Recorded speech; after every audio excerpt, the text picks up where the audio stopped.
नमस्कार। Loud India TV के the संतोष भारतीय शो में आपका स्वागत। मैं संतोष भारती। मुस्कुराने का मौजू है कि नहीं आपके पास? जरूर होगा, क्योंकि जिस तरह से आज दिन भर की घटनाएं हुई और कल रात में जिस तरह की घटनाएं हुई वो आपको मुस्कुराने पे जरूर वश कर देंगी कि किस तरह से टेलीविजन के एंकर अपनी इच्छाओं को पूरा होते देखना चाहते थे लेकिन नहीं देख पाए। उसके बाद उनके चेहरे का असमंजस रात के 2 बजे अगर आपने देखा हो आपको पता चल जाता। आज दिन में 11 बजे तक एक चैनल तो अपने रात के ही फुटेज बार बार चला रहा था। एनीवे, लेकिन आज मेरा ये विषय नहीं है, मेरा विषय दूसरा है। किसान आंदोलन पे आएंगे लेकिन आखिर में आएंगे। मैं आपको ये बतलाना चाहता हूं कि जो आज की घटना हुई है ये घटना कब नहीं हुई। क्या आजादी के आंदोलन का इतिहास आपने थोड़ा भी पढ़ा है? जिन्होंने पढ़ा हो उनसे पूछिए। आजादी के आंदोलन में गद्दारी करने वाले, आंदोलन को धोखा देने वाले हर समय रहे। उदाहरण के लिए मैं चंद्रशेखर आजाद, भगत सिंह, राजगुरु, सुखदेव की क्रांतिकारी जिंदगी के बारे में आपको एक घटना बताता हूं। चंद्रशेखर आजाद इलाहाबाद के अल्फ्रेड पार्क में बैठे हुए थे और वहां कोई उनसे मिलने आने वाला था जो उनकी आर्थिक मदद करता। उनके साथ एक सज्जन थे जिनका नाम था वीरभद्र तिवारी। वीरभद्र तिवारी क्रांतिकारियों के बीच में अंग्रेजों के पिट्ठू के रूप में, जासूस के रूप में, घुसपैठिए के रूप में अंग्रेजों ने घुसा दिया था। वो अंग्रेजों को क्रांतिकारी दस्तों की अग्रिम कार्रवाइयों की जानकारी देते थे और उससे क्या नतीजा निकलता था?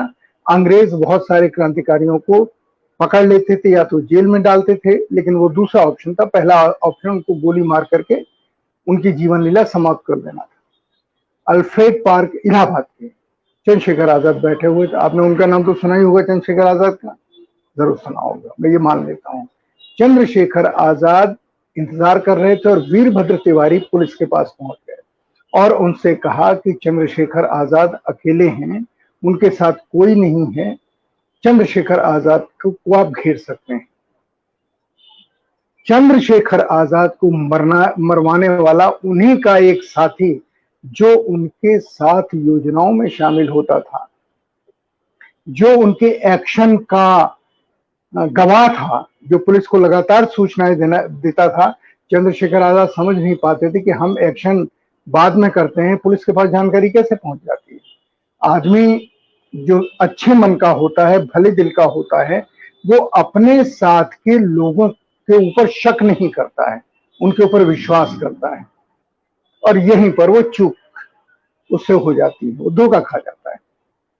पुलिस आ गई, चंद्रशेखर आजाद को घेर लिया, उनके ऊपर गोली चलाई। चंद्रशेखर के माउजर में सिर्फ 6 गोलियां थी। 5 गोलियों में उन्होंने 3 लोगों को मारा, एक गोली उनकी मिस हो गई और छठी और आखिरी गोली वो अपनी पिस्टल को जानते हैं मौजर को क्या कहते थे? वो कहते थे बमतुल बुखारा। बमतुल बुखारा उसका नाम उन्होंने रखा था। उनके बमतुल बुखारा में आखिरी गोली बची थी, उन्होंने अपनी कनपट्टी में रखी और गोली दाग दी, क्योंकि चंद्रशेखर आजाद ने ये प्रण लिया था कि मैं कभी भी पुलिस के हाथों पकड़ा नहीं जाऊंगा, मैं अपनी मर्जी से अपनी जान दूंगा, लड़ते हुए जान दूंगा और क्रांति के दुश्मनों को मार के जान दूंगा। अंग्रेजों से बड़ा क्रांति का दुश्मन कौन था? उन्होंने अपने को गोली मार दी। गांधी जी के आंदोलन में उन्हीं के बीच के लोग समय समय पे उनके साथ गद्दारी करते रहे। आजादी के आंदोलन में मैं आपको बताऊं, ये जितने राजा बहादुर और राय बहादुर और खान साहब, खान बहादुर थे, जिनको ये पदवियां हिंदुस्तानी लोगों ने नहीं दी थी, अंग्रेज सरकार ने दी थी। उनको इसी शर्त पे दी गई थी, जो राय बहादुर थे, राय साहब थे, राजा साहब थे, खान बहादुर थे, खान बहादुर थे, खान साहब थे, इन सबको पदवियां इसलिए दी गई। हिंदुस्तानी आंदोलनकारियों के खिलाफ अपने यहाँ शरण नहीं देंगे। और अगर उन्हें पता चलेगा कि उनकी छोटी मोटी सीमा के भीतर कोई 20 गांव का था, कोई 100 गांव का था, कोई 50 गांव का था, या कोई 200 गांव का राजा था, ये वो बांटे, रेवड़ियों की तरह बांटते थे। क्यों? क्योंकि वो अपने दलाल खड़े करते थे, और ये सारे दलाल अंग्रेजों को जानकारी देते थे कि उनके यहाँ कौन गांधी जी के आंदोलन का सिपाही आकर के रुका हुआ है। ये सारे बड़े बड़े पदवियों वाले लोग अंग्रेजों के दलाल थे, उनके जासूस थे। तो ये गांधी जी के आंदोलन में बहुत हुआ, और गांधी जी के आंदोलन को इससे सेटबैक भी बहुत मिला। मैं इसलिए कह रहा हूं कि आज जो किसान आंदोलन में हो रहा है, ये वही हो रहा है जो गांधी के आंदोलन में हुआ, जो क्रांतिकारियों के आंदोलन में हुआ, और जो जयप्रकाश आंदोलन में हुआ। जयप्रकाश आंदोलन में भी बहुत सारे लोगों ने तत्कालीन कांग्रेस सरकार के जासूसी की। और किसकी जासूसी की? उन जयप्रकाश नारायण की जासूसी की जो जयप्रकाश नारायण इंदिरा गांधी को अपनी बेटी मानते थे। वो नेहरू जी को भाई कहते थे। जयप्रकाश जी पंडित जवाहरलाल नेहरू को भाई कहते थे, और जवाहरलाल जी ने ये एक इंप्रेशन दिया था कि उनके बाद अगर कोई प्रधानमंत्री होगा तो जयप्रकाश नारायण।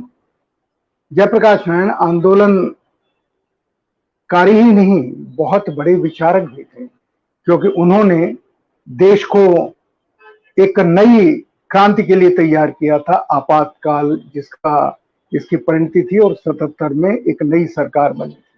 मोरारजी भाई के नेतृत्व में जयप्रकाश जी का करिश्मा था, उनके ऊपर लोगों का विश्वास था। 74 साल की उम्र उन्होंने बिहार छात्र आंदोलन का नेतृत्व किया था, और शर्त रखी थी कि इसमें कोई भी राजनीतिक पार्टी शामिल नहीं होगी। जयप्रकाश जी के इस आंदोलन में कौन नहीं शामिल था? देश का कौन शामिल नहीं होना चाहता था? उनके नजदीक समाजवादी नेता थे, वो सब आते थे हमें, लेकिन जयप्रकाश जी सारी बात सुनते थे, लेकिन मंच पे नहीं आने देते। ये लोकनायक जयप्रकाश नारायण का एक और हिस्सा बताता हूं इंदिरा जी से उनके रिश्ते का। जब बादशाह खान, सीमांत गांधी, अब्दुल गफ्फार खान साहब पाकिस्तान से भारत आए, भारत रत्न बादशाह खान जब भारत आए, अगवानी करने सिर्फ 2 लोग गए, तत्कालीन प्रधानमंत्री श्रीमती इंदिरा गांधी और उनके परम प्रिय पिता के दोस्त, सबसे नजदीकी लेकिन उतने ही सख्त विरोधी जयप्रकाश नारायण के साथ। इंदिरा जी ने वो बादशाह खान अपनी एक छोटी सी पोटली बांध करके हवाई जहाज से उतरे, गठरी जिसको कहते हैं, वो हमेशा साथ रखते थे। इंदिरा जी ने उनसे गठरी लेने की कोशिश की कि मैं इसको उठा लेती हूँ। खान साहब ने कहा, अब यही तो बचा है। सीमांत गांधी ने, खान अब्दुल गफ्फार खान ने कहा, अब जितना ही तो मेरे पास बचा है, क्या उसे भी तुम ले लोगी? ये वाक्य बादशाह खान ने कहा, और जयप्रकाश जी की आंसुओं से धारा आंखों से निकल पड़ी, और वो फपक करके रो पड़े। ये मैं आपको इतिहास का टुकड़ा बता रहा हूं।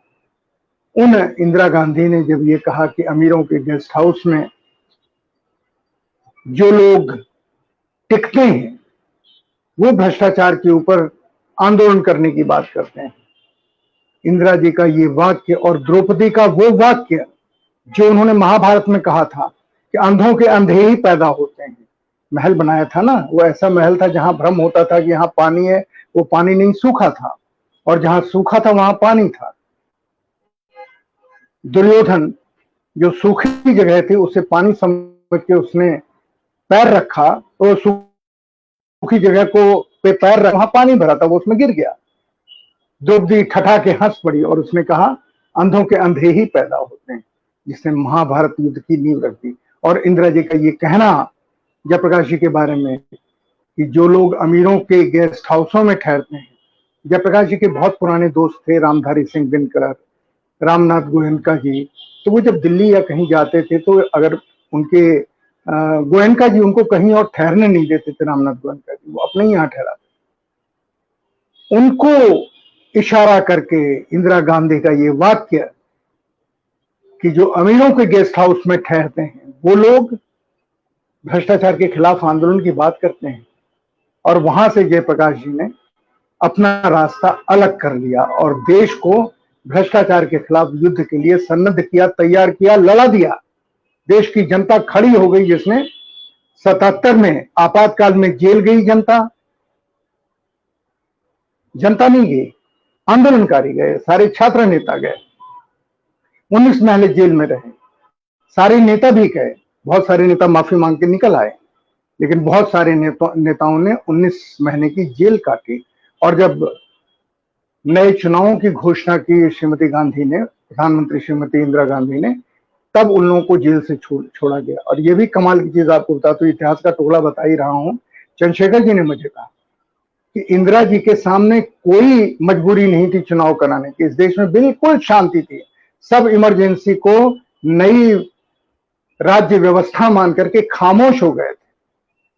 लेकिन इंदिरा जी को लगा कि मैं किसकी बेटी हूं, मैं पंडित जवाहरलाल नेहरू की बेटी हूं, जो लोकतंत्र के स्थापना के लिए भारत में जिम्मेदार माने जाते हैं, सारी दुनिया में उनकी प्रशंसा होती है, उनका नाम होता है।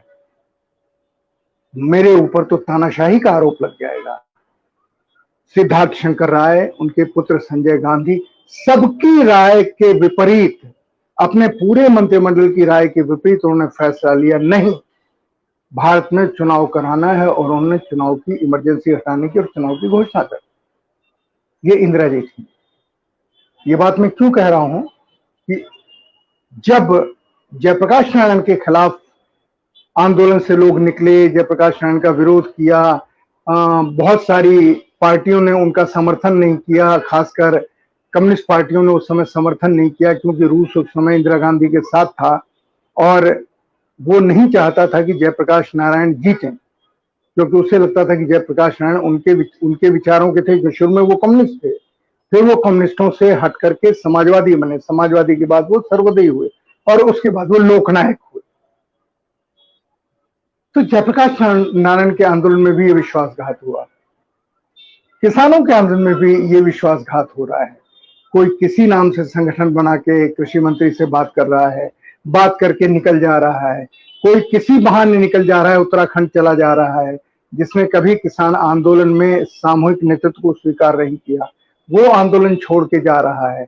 एक सज्जन जिसके पास बहुत छोटा टुकड़ा है, वो दिल्ली के एक बॉर्डर के ऊपर, वहां पर नोएडा के गेट के ऊपर उन्होंने किया, तो पुलिस ने उनको समर्थन दिया और वहां का रास्ता उन्होंने बंद कर दिया। हालांकि बहुत लोग नहीं थे, वो भी आंदोलन छोड़ के चले गए।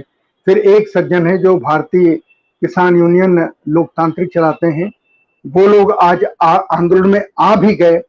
और कल जिस तरह से राकेश टिकैत ने आंखों में आंसू भर के ये घोषणा की कि मैं अपनी जान दे दूंगा लेकिन अनशन समाप्त नहीं करूंगा, पुलिस मुझे गिरफ्तार करने आएगी तो कानून, पुलिस के पास जाने से पहले अगर कानून खत्म नहीं हुए तीनों, तो मैं अपनी जान दे दूंगा, फांसी लगा लूंगा। इसने उत्तर भारत में एक बिजली की लहर दौड़ा दी और रात में ही किसान इस घोषणा के 3 घंटे के भीतर पहुंचने लगे। रात में हम देख रहे थे, उन लोगों ने नहीं दिखाया जो इनके गिरफ्तारी के लिए आए थे, खुश हो रहे थे चैनल, वो अपनी आंखों के आगे राकेश टिकैत को जाता हुआ देखना चाहते थे पुलिस की गाड़ी में, और वहां से ताली पीट के ये घोषणा करना चाहते थे टेलीविजन के एंकर, जो कभी नहीं गए, वो कल गए थे तमाशा देखने। तो मुस्कुराने की बात है ना, ताली पीटते हुए कहना चाहते, देखो हमने कहा था ना आज राकेश टिकैत गिरफ्तार होंगे, क्योंकि उनके पास तो सरकार की खबरें आती हैं, तो उन्हें यह खबर दी गई थी आज हम राकेश टिकैत को गिरफ्तार करेंगे। पर जनता ने, किसानों ने इन मंसूबों पर पानी फेर दिया। और आज कोई किसान संगठन हो या नहीं, लेकिन जितने किसान बॉर्डर पर आए हैं वो अपनी आंखों से देख रहे हैं कि टिकरी बॉर्डर के ऊपर सरकार ने क्या किया या कल क्या करवाने की योजना थी, जो कि राकेश टिकैत का अंदाजा है कि आज रात में हो सकता है। वो स्थानीय विधायकों को, जिस पार्टी के वो विधायक हैं, सत्तारूढ़ पार्टी के, वो उनके जरिए हमला करवाना चाहती है और ये कहलवाना चाहती है हमने तो किसानों की रक्षा के लिए लाठीचार्ज किया, लोगों को गिरफ्तार किया। देखिए, मुस्कुराइए, सरकार कितनी होशियार है। लेकिन यही सरकार होशियार नहीं है, हर सरकार ऐसी है। हर सरकार ऐसी ही घोषणा करती है और हर आंदोलन में ये घटनाएं होती हैं, लेकिन जब जनता का आंदोलन हो जाता है तो इन घटनाओं का कोई अर्थ होता नहीं है। आज एक चीज और हुई, लोग आरोप लगाते थे, प्रशांत भूषण ने भी आरोप लगाया कि अन्ना हजारे सोच समझ के बिना किसी को बताए हुए राष्ट्रीय स्वयंसेवक संघ या भारतीय जनता पार्टी के लिए काम कर रहे थे। आज वो फिर साबित हुआ। अन्ना हजारे अनशन करने की घोषणा उन्होंने की और वो 3 बार अनशन की घोषणा कर चुके हैं। अब कोई भरोसा भी नहीं करता, मुझे भी नहीं भरोसा था। मैं अन्ना हजारे के साथ कई साल घूमा हूं। जब सबने उन्हें अकेला छोड़ दिया तब हमने अन्ना हजारे को इस देश के लोगों के बीच में हम ले गए, क्योंकि हमें मालूम था ये पॉलिटिकल पार्टीज की दलाल नहीं है। लेकिन वो तो फाइनली वही निकला और देवेंद्र फडणवीस आज गए रालेगांव और उन्होंने अन्ना हजारे से बातचीत की। एक कोई कृषि राज्य मंत्री गया, उसने बातचीत की और अन्ना हजारे ने कहा अब मैं अनशन नहीं करूंगा। हम शुरू से जानते थे, लेकिन अन्ना हजारे का यह आखिरी धोखा भारतीय जनता को था। मैं इसके बाद एक और महत्वपूर्ण चीज आपसे कहना चाहता हूं, इस देश के सिखों के बारे में, जिन्हें हम सरदार जी कहते हैं। मैं आपको बात करता हूं सिखों के शौर्य को लेकर।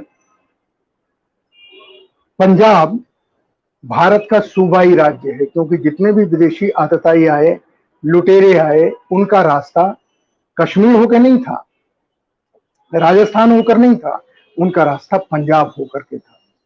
और पंजाब के भीतर ही कई बड़ी बड़ी लड़ाइयां लड़ी गई। उस समय पंजाब हरियाणा एक था। पानीपत का मशहूर युद्ध वहीं हुआ, आतताई वहीं से आए। सबसे पहले उस चोट को, उस दर्द को, अपनी गर्दन कटने के दर्द को सिख कौम ने बर्दाश्त किया। सिख कौम ने, ये जो तथा कहते थे हिंदूवादी हैं, इनके पुरखों की जान बचाई। जो आज सिखों को ट्रेटर कहते हैं, जो सिखों को पाकिस्तानी खालिस्तानी कहते हैं, इनकी पुरखों की जान सिखों ने बचाई। महाराजा रणजीत सिंह से लेकर के जितने भी सिख गुरु हुए हैं, सिख राजा हुए हैं, सबने विदेशी आतताइयों का सामना किया पंजाब में, क्योंकि वही रास्ता देश को घेरने का था। चंगेज खान, मंगोल खान, जो जितने भी आए, सब उसी रास्ते आए। मैं ये बात इसलिए आपसे कह रहा हूं कि सिर्फ इतना ही नहीं था। आप याद कीजिए, जब 60 के दशक में हिंदू मुस्लिम दंगे होते थे, और दंगे उस समय की सरकारें करवाया करती थी। ये मुझे हेमवती नंदन बोहरा जी ने बताया। उन्होंने घटना बताई कि इलाहाबाद में दंगा हुआ और हमने दोनों नेताओं को बंद कर दिया एक साथ। हमने कहा यहीं बंद रहो, न खाना मिलेगा न पानी मिलेगा अगर दंगा बंद नहीं होता। व्यापारियों को, हिंदू व्यापारी भी, जो हिंदू व्यापारी कहलाते थे, और मुस्लिम व्यापारी भी। दंगा रुक गया। जितने दंगे होते थे, जब रात में फौज की जो बूट होते हैं, खट खट खट खट चलते थे, लोग धीरे से झांक के देखते थे ये तो सरदारों की बटालियन आ गई है, उनकी टुकड़ी है। लोग आराम से सोते थे, क्योंकि उन्हें पता था कि जब तक सिख बटालियन या सरदार जी लोग हमारे गली के रखवाले हैं, हमारे शहर के रखवाले हैं, कोई न मुसलमान हिंदुओं पे हमला कर सकते हैं, न हिंदू मुसलमानों पे हमला कर सकते हैं। दोनों फरीक, दोनों कौमें, दोनों तरफ के शांति प्रिय लोग अपने बच्चों के साथ सुख की नींद खो जाते थे। और मुझसे तो कहा, जिसे हमारे सरदार दोस्त ने, वो तो कमाल का कहा। उसने कहा, कब? जब पंजाब में आतंकवाद आसमान पे था और चुन चुन करके नौजवानों को मारा जा रहा था। उसने एक सवाल पूछा। मैं आपको भी ये सवाल बताता हूं, शायद आपकी भी आंखों में आंसू आ जाए, या आप भी सोचें कि हम लोग कितना गलत सोचते हैं इनके बारे में, जो इन्हें आतंकवादी कहते हैं। और ये उन लोगों के लिए ज्यादा है जो इस समय बढ़ बढ़ करके सिख कौम के खिलाफ बोल रहे हैं। उसने कहा, एक सवाल पूछा, ये बताइए, हिंदुस्तान की या दुनिया की जितनी मशहूर प्रेम कहानियां हैं, वो कहां की? हम राजनीतिक जर्नलिस्ट, अचानक हमारे मुंह से आया शायद लैला मजनू। उसने कहा लैला मजनू ही नहीं, सस्सी पन्नू, हीर रांझा, जितनी भी हिंदुस्तान के गांव गांव में गाई जाने वाली, कही जाने वाली प्रेम कथा है, वो सब पंजाबियों की। पंजाबियों के बीच इन प्रेम कथाओं की रागिनी गाई जाती है। फिर उसने हीर का एक टुकड़ा सुनाया, हीर कैसे गाई जाती है। उसने कहा जितने बड़े फकीर हुए हैं वो सब पंजाब में हुए या पंजाब से जुड़े रहे हैं। उसने कहा कि आपने कभी सोचा कि जिस प्रदेश में, जिस पंजाब में इतनी प्रेम कहानियां हुई, जो सारी दुनिया को मालूम है, जो सारी दुनिया को नहीं मालूम है वो हम लोगों को मालूम है, आप ये बताइए उस प्रदेश के लोगों ने हथियार क्यों उठाया? मैं आपसे पूछता हूं, कभी सोचिएगा, सरदारों ने हथियार क्यों उठाए? आतंकवाद का साथ क्यों दिया? अपनी मांगों के समर्थन में आंदोलन लगातार क्यों नहीं किया? कोई तो कारण होगा। और यही वो मित्र पूछना चाहता था, समझाने के लिए। और यही मैं आपसे पूछ रहा हूं, खासकर उनसे जो सरदारों को पाकिस्तानी और खालिस्तानी कहते हैं, कि ये तो वो लोग हैं जिन्होंने इस पूरे देश के लिए, अविभाजित हिंदुस्तान के लिए अपनी गर्दनें कटाई, अपनी जान दी। हम कहते हैं कि गुरु अपने बच्चों के साथ शहीद हो गए। कितने गुरु हैं, सबने कुछ न कुछ शहादत दी है, और बड़ी शहादत दी है, इस देश के लिए दी है, आजादी के लिए दी है। उन लोगों के लिए हमारे मुंह से खालिस्तानी और आतंकवादी और पाकिस्तानी कैसे निकलता है? इसका मतलब जिनके मुंह से निकलता है वो सब नाशुक्रे हैं, जिन्हें इतिहास नहीं पता है, जिन्हें इस देश का गौरव नहीं पता है, कि जो कौम अपने को हिंदू धर्म का रक्षक मानती थी और जिसका ये कहना है कि हमारे धर्म की उत्पत्ति ही हिंदू धर्म की रक्षा के लिए हुई है, वो हमारे खिलाफ कैसे हो गए? कैसे आतंकवादी हम वो हो गए?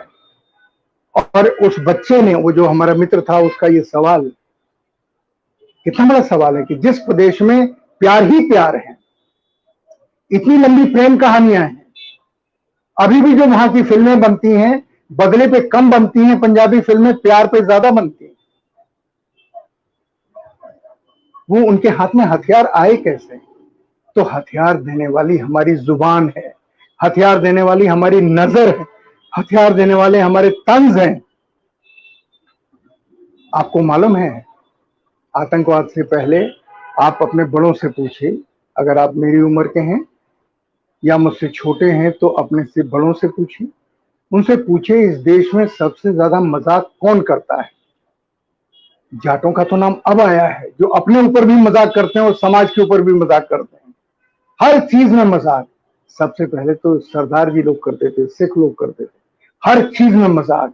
और उसके बाद हंसना, खुल करके ठठा के हंसना, ये कौन करता था? सरदार करते थे। ये कोई ठाकुर, ब्राह्मण, यादव, बनिया नहीं करते थे, वैश्य नहीं करते थे, जो हिंदुओं के 4 वर्ण कहे जाते हैं, सरदार लोग करते थे। मैं ये सब बात इसलिए कह रहा हूं कि ये सब सुनकर के ये लगता है कि हम सब कितने उन लोगों के प्रति नाशुक्रे हैं, उन लोगों के प्रति कृतज्ञ हैं जिन्होंने हमारे लिए पीढ़ियां बलिदान कर दी।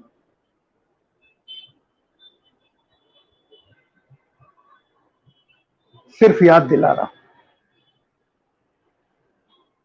और आखिर में किसान आंदोलन में आज सरकारें करा रही हों, व्यापारी करा रहे हों, जो करा रहे हैं, लेकिन किसान आंदोलन के ऊपर जिस तरह गुंडों का हमला होने की बात हो रही है, और फिर आप कहते हैं निहायत झूठ कि 26 जनवरी को हिंसा हुई। हिंसा कहां हुई? मुझे बताओ तो, हिंसा कहां हुई? आप लाल किले को हिंसा कहते हैं? ये टेलीविजन चैनलों का इस देश में पाकिस्तान और चीन के प्रति भारतीय मानस को कमजोर करने की कॉन्स्पिरेसी है, और हमारे सरकार के कुछ लोग भी उसमें शामिल हैं, तभी तो ये सब चल रहा है। अगर उनकी शह नहीं होती तो कैसे चलता? सामने सीधी लड़ाई चीन से और पाकिस्तान से दिखाई दे रही है। और इस देश का मनोबल तोड़ने की साजिश चल रही है। और उस आदमी को पुलिस पकड़ नहीं रही जो खुलेआम कह रहा है कि हाँ मैं लाल किले में घुसा, मुझे ये आदेश दिया गया था। किसने आदेश दिया? उसकी फोटो तो 3 लोगों के साथ है। उन 3 लोगों में से किसने उसे आदेश दिया? या उनके बहाने किसी बड़ी संस्था ने उन्हें आदेश दिया? किसने आदेश दिया उन्हें वहां जाने का? उसका आज का वीडियो कह रहा है हमें यही आदेश दिया गया था कि हम वहां जाएं। किसने आदेश दिया?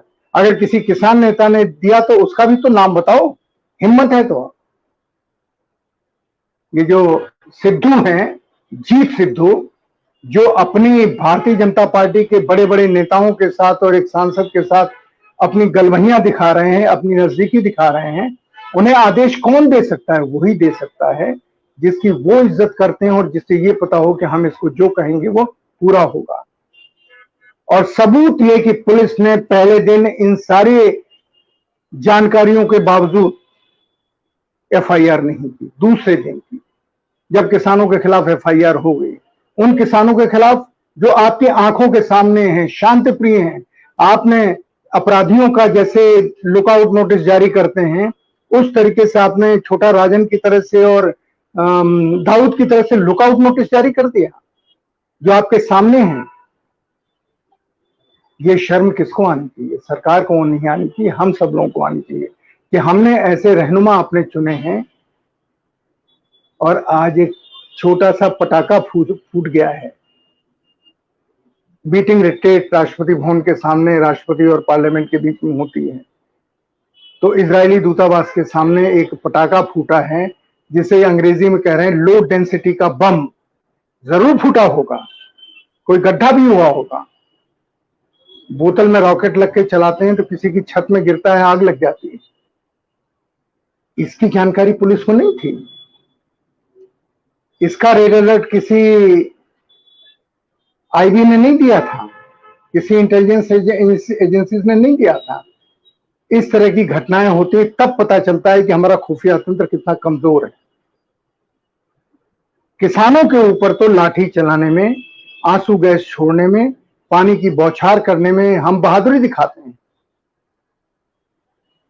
और हम बताते हैं हमारे पास ये इनपुट था कि 308 हैंडल ट्विटर हैंडल पाकिस्तान से कंट्रोल हो रहे थे।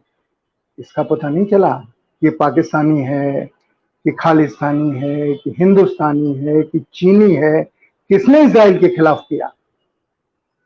हालांकि कल तक सुबह तक नैरेटिव आ जाएगा। आज मैं देख रहा हूं अभी थोड़ी देर पहले तक टेलीविजन के ऊपर जिस तरीके की बात हो रही है, अभी कहने में देर नहीं है कि जो इजराइल से नाराज हैं। कौन इजराइल से नाराज होगा? कोई नहीं हो रहा है। अब तो मुसलमान भी इजराइल से नाराज नहीं है। सऊदी अरब का वहां दूतावास खुल रहा है, कतर का दूतावास खुल रहा है, अमेरिका ने सबको इजराइल का दोस्त बना दिया। इजराइल के यहाँ दूतावास खुल रहे हैं, इन देशों के, मुस्लिम देशों के इजराइल में खुल रहे हैं। तो अब दुश्मनी कहाँ है? तो दोस्ती होगी। तो अब आप किसको फ्रेम करेंगे? पता नहीं। उसके लिए मेरा ख्याल है अभी 2-3 घंटे और इंतजार करना पड़ेगा। टेलीविजन चैनल अपनी खोजी टीम, अपनी खोजी आंख, अपनी दूरबीन के जरिए जिससे वो चांद देखते हैं, वो किसी न किसी को इसमें फ्रेम कर देंगे। हो सकता है किसान नेताओं को फ्रेम कर दें कि किसानों की वजह से ये कोई नाराज किसान था जिसने वहां जाकर के गाड़ी से और एक पैकेट फेंक दिया जिसमें से लो डेंसिटी के बम का ब्लास्ट हुआ और वहां एक छोटा गड्ढा हो गया। और इजराइल दूतावास महान है कि इसी को वो अपने ऊपर आतंकवादी हमला कह रहे हैं।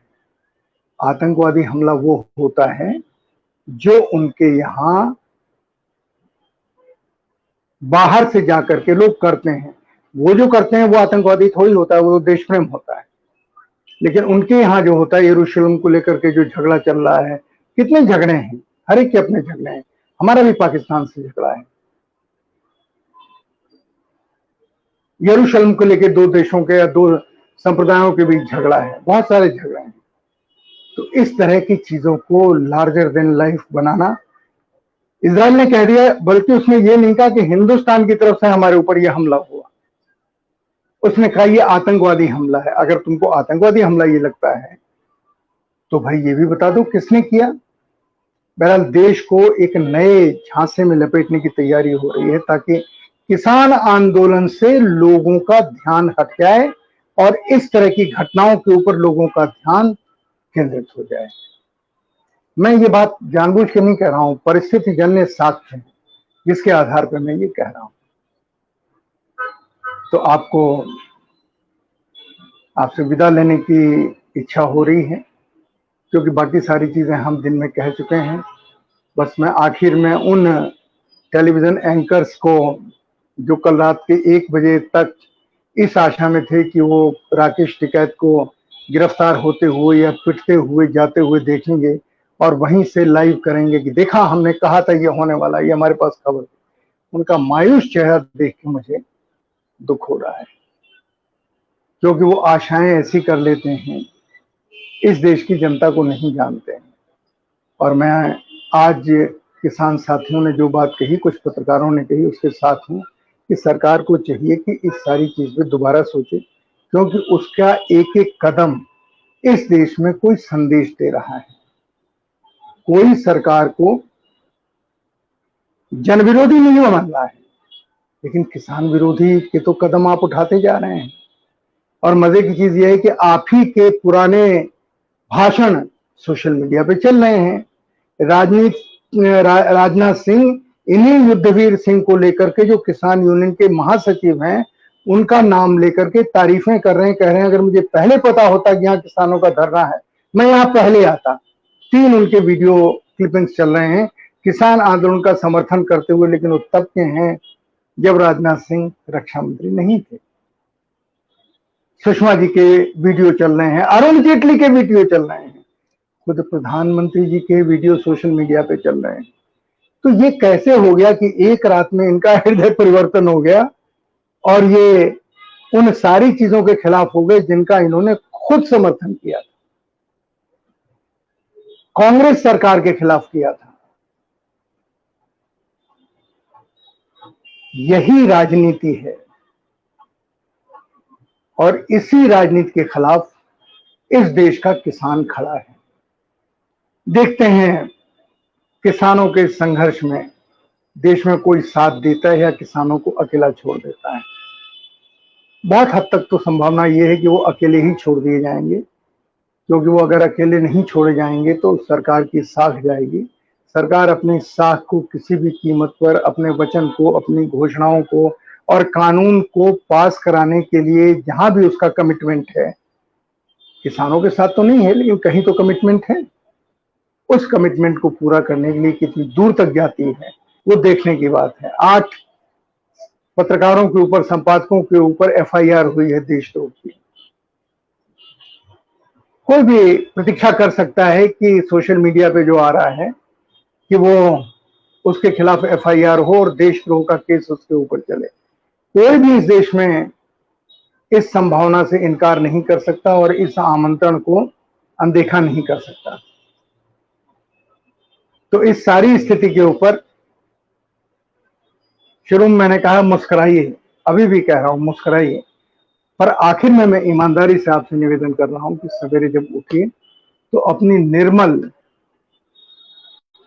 खूबसूरत, खुशबू देने वाली मुस्कुराहट से पहले 10 लोगों का स्वागत कीजिए। वो आपके परिवार के भी हो सकते हैं, आपके घर के हो सकते हैं, आपके पड़ोसी हो सकते हैं, उनका दिन बच जाएगा। तो ये जो मुस्कुराहट है ये बड़ी कमाल की चीज है। आप मुस्कुराएंगे तो आप तनाव से दूर रहेंगे और आपकी वजह से आपका साथी, आपका पड़ोसी, आपका दोस्त, आपसे मिलने वाला भी तनाव रहित हो जाएगा। मैं आपसे इजाजत लेता हूं और आपको धन्यवाद देता हूं कि आप इन विषयों के ऊपर अपना दिमाग लगा रहे हैं, क्योंकि जिस तरह के कमेंट्स आते हैं मेरे पास, जिस तरह के फोन आते हैं, वो मुझे बहुत उत्साह देते हैं। मैंने आपसे पूछा था इस प्रोग्राम को शुरू करने से पहले, 5 दिन पहले, कि हमें क्या करना चाहिए, हम जो सोशल मीडिया पे पत्रकार हैं हमें क्या सोचना चाहिए, क्या करना चाहिए। आपके जवाब हमारा धुंध, हमारा संदेह, हमारा संकोच साफ करने में बहुत मदद कर रहे हैं। आपसे इजाजत लेता हूं। संतोष भारती शो खत्म करने की अनुमति चाहता हूं। नमस्कार, जय हिंद।